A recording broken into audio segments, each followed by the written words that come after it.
it chapter by chapter, one bite at a time. So many adventures and mountains we can climb.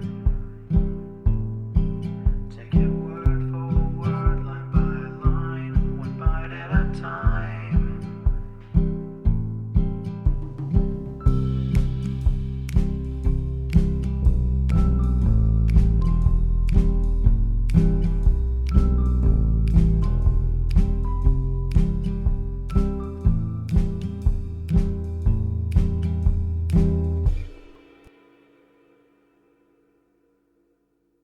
Welcome to Bite at a Time Books, where we read you your favorite classics one bite at a time. My name is Bree Carlile, and I love to read, and wanted to share my passion with listeners like you. If you want to know what's coming next and vote on upcoming books, sign up for our newsletter at biteatatimebooks.com. You'll also find our new t-shirts in the shop, including podcast shirts and quote shirts from your favorite classic novels. Be sure to follow my show on your favorite podcast platform so you get all the new episodes.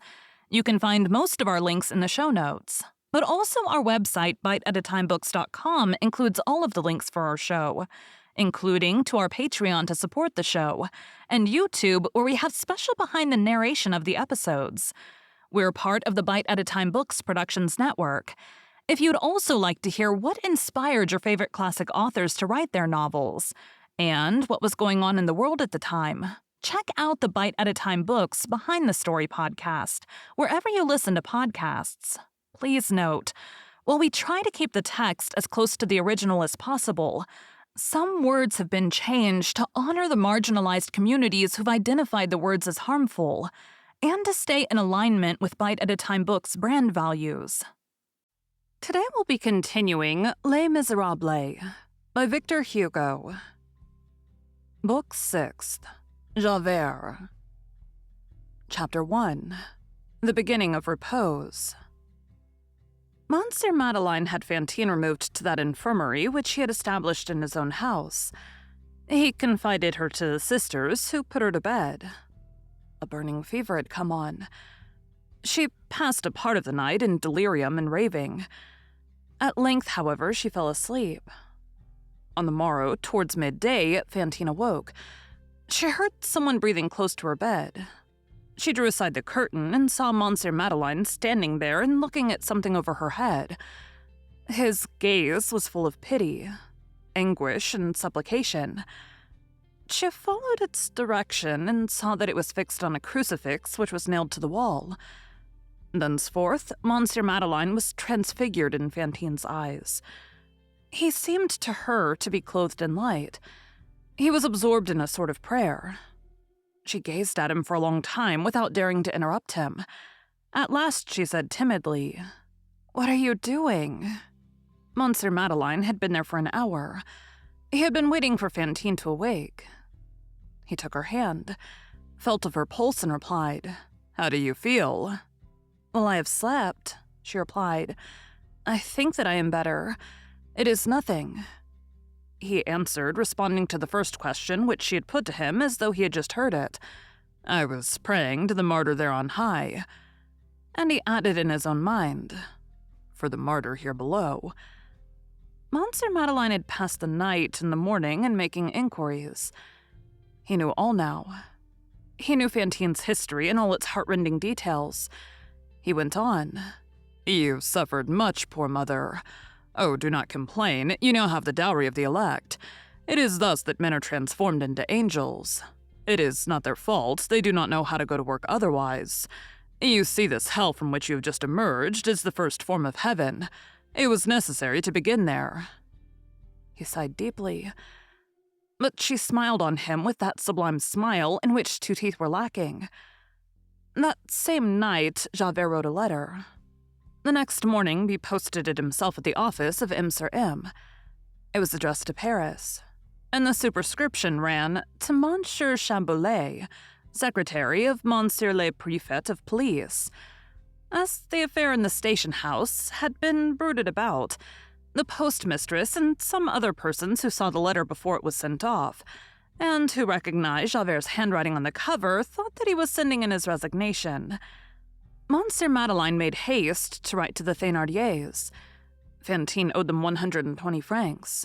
He sent them 300 francs, telling them to pay themselves from that sum, and to fetch the child instantly to M. sur M., where her sick mother required her presence.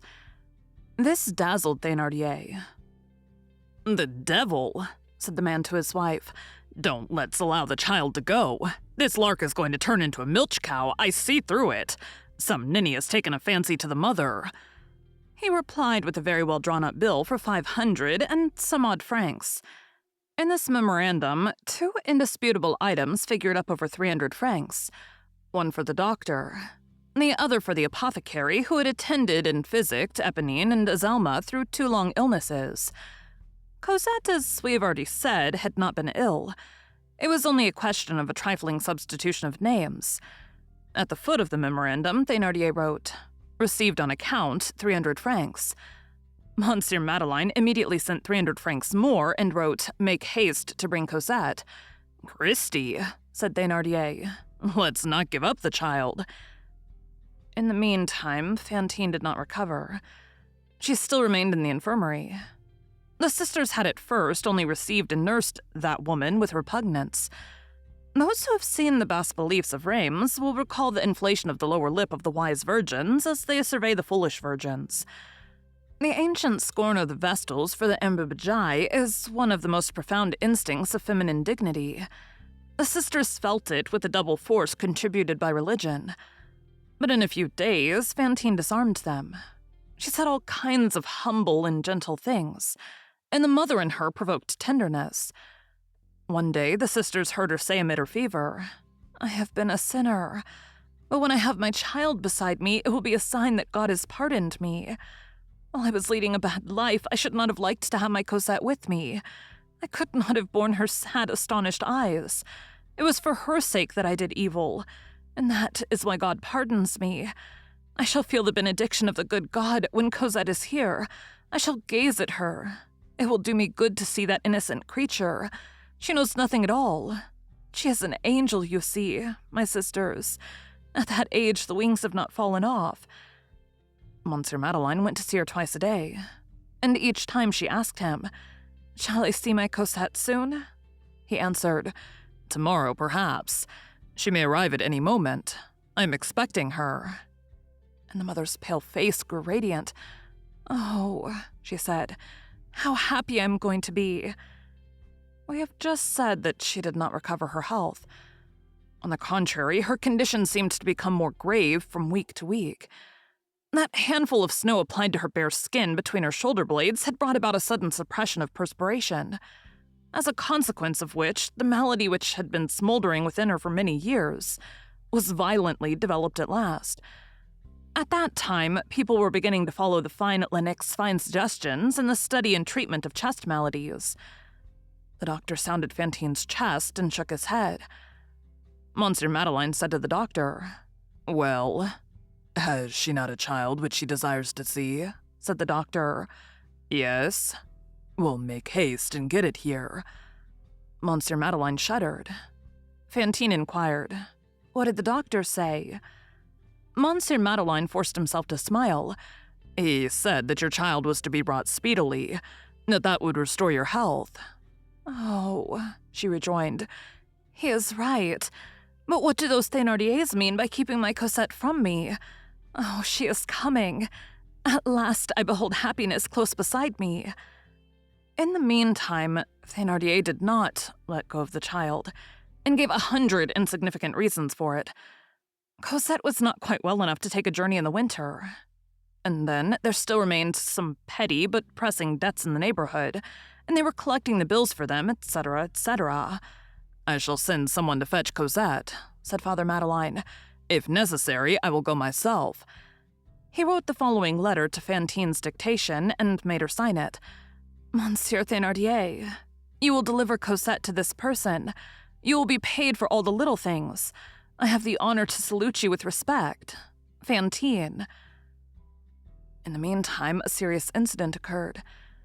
Carve as we will the mysterious block of which our life is made. The black vein of destiny constantly reappears in it. Thank you for joining Bite at a Time Books today, while we read a bite of one of your favorite classics. Again, my name is Bree Carlile, and I hope you come back tomorrow for the next bite of Les Miserables. Don't forget to sign up for our newsletter at biteatatimebooks.com and check out the shop. You can check out the show notes or our website, biteatatimebooks.com, for the rest of the links for our show. We'd love to hear from you on social media as well.